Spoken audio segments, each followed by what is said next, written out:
the idea for this episode started with Paul, I believe, if I'm not mistaken. Thanks a lot, Paul. Yeah, well, I was just looking for something else to do, and we had flirted with the idea of Justice League for a long time. You were not hot on the idea, but Because I knew how much work it was going to be. Yes. And it did turn out to be a lot of work, but it turned out to be a good show, too. How did we come up with the lineup for this show, for which characters were actually going to be in it? I mean, I know that there was some kind of problem we couldn't use Wonder Woman or something at that time, so that's why we substituted Big Barda for her. She was also in the comic book at that time, and I didn't think she was a bad addition. Yeah. No, I like Barda. Yeah, I thought you know me, throwing any kind of nod to Kirby I can. Sure. She again, a woman who's theoretically immortal. She's been around for a long time, strong and powerful. She, worked well in that role. And then we needed a Green Lantern, so I thought, well, as the ring gets passed down, time and time again, why not a kid Green Lantern? Was that your idea to come up with a little Asian kid Green Lantern? Yeah. I like him. I think Warhawk is actually better than the Hawkman, so I don't know if that was Warhawk ever a comic? Or? No. Again, we created him for the show. I wanted to do a Hawkman type character, then I thought, it's futuristic, so let's give him like metallic wings and a more, hard-edged look. So Aqua Girl, that was easy. I just imagined what if Aquaman and Mira had a daughter at some point. Micron was a nod to the Atom. So they were all kind of archetypes of characters that had been before. One of the things that kind of bugged me for a long time about the episode, and I've kind of gotten over it after all these years, but one of the things that bugged me about it was that before the Justice League concept came up, we had talked from day one about doing an episode with Superman in the Batman Beyond world, and we threw out a bunch of different ideas about what we should do with the Batman Beyond Superman crossover, the Superman Beyond crossover, and we never really came up with anything that just really sang immediately that was good enough that we could actually go forward with it and turn it into a show. So, when I got the outline for The Call Part 1, first of all, I was reluctant to do the Justice League anyways, but B, I was also kind of miffed that it was just another story where, Superman turned out to be the bad guy, and that was what the last episode of Superman was, The Legacy. So it was kind of like, the last time we saw Superman, he was the bad guy, and he was brainwashed, and here we're kind of doing the same thing. So that kind of bugged me, but like I said, over the course of time, now I look back on it, it's all okay, but we definitely wanted to do something with Superman in that world. I remember the very first thing when I got the script was just thinking how cool it was to, after all these years, get to actually say Superman and have him come up and have a scene with somebody that it was very cool for me to have Terry be brought into the Justice League. I thought that was kind of a great way to end the show. Shall we cut through the chit-chat? I know it wasn't ink that brought you to Gotham. I think it's time your protege joined the Justice League. The Justice League?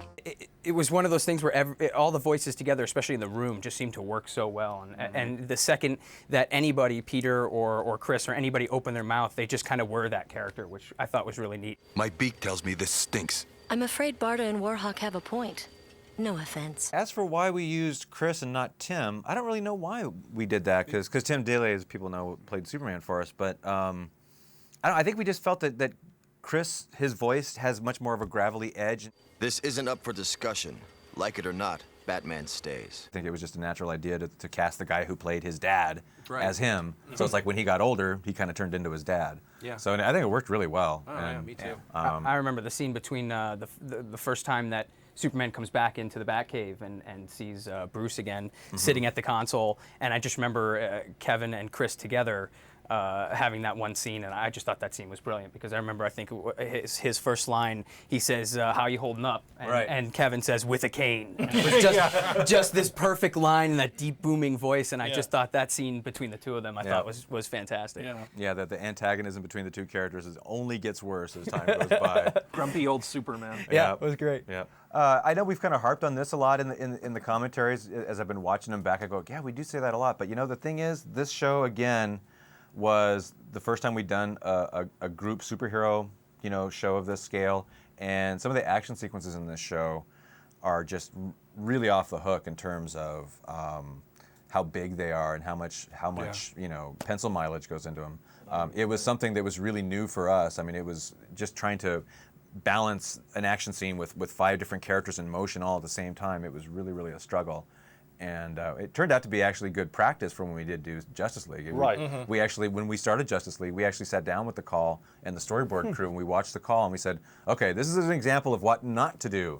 Don't pan away from this scene to that scene just to show what everybody's doing all at the same time. Use a cut instead, because the pan will slow you down. No, seriously, it was a good trial run. But some of these action sequences, for the time, they were like some of the craziest stuff that we'd ever done. That whole sequence at the end when Metropolis is getting destroyed. Yeah. Adam Van Wyck was the storyboard artist for that. Yeah. That's just some of the craziest stuff that we'd ever done up until that point. And it still holds up. I mean, it's a real shocking, cool sequence. More so the part 1 than part 2, though. I mean, most of part 2 takes place. Yeah, in, part 2 is less spectacular, less more spectacle. story-driven, I Yeah, think. yeah. But it's got, I mean, again, thanks to Adam Van Wyck, it's got that sequence where all the zillions of starfish attack Terry and stuff. I mean, that's a lot of pencil mileage right there. But yeah, it doesn't have the quite the epic scope that part one does. But part 1's got all that great stuff with like the buildings blowing up. Oh, and, yeah. and the bit where Warhawk gets destroyed and his helmet smacks into the Batmobile That was window. cool, That's, like, with the Batmobile awesome. window, yeah. Even though his death was a total cheat, it totally doesn't work. But it doesn't matter. Yeah. The whole episode doesn't really make sense if you look at it too closely. I mean, there's all kinds of logic flaws built into it, but it's just like, whatever, it's fun. Let it go.